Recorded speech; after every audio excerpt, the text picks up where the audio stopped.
তোমাকে সারা দুনিয়া খুঁজে বেড়াইতেছি। আমাকে খুঁজে বেড়াচ্ছেন মানে? কে আপনি ভাইয়া? আমাকে চিনতে পারতেছো না?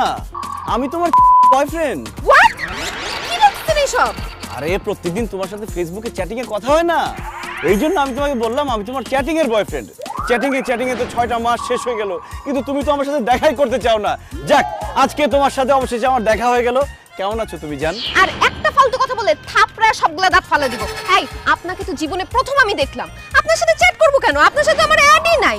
আশ্চর্য, পাগল ছাগল কোত্থেকে চলে আসছে জানে এখান থেকে। বুঝছি, তোমার পাশে আবার সম্বন্ধী দাঁড়ায় আছে। বড় ভাইয়ের ভয়ে তুমি আমাকে না চেনার ভান করতেছো, তাই না? কি সম্বন্ধী ভাই, বড় ভাই কেমন আছেন? এই বেয়াদবের বাচ্চা, সাবধানে কথা বল। আমি কিসের আর বড় ভাই? আমি ওর বয়ফ্রেন্ড। এই ফাজিলের বাচ্চা, তুই যদি ওর বয়ফ্রেন্ড হস তো আমি কি? আপনি একটা পাগল, তার ছেঁড়া। অচেনা একটা লোক আমাদেরকে ডিস্টার্ব করতেছেন। আপনি কি কোনো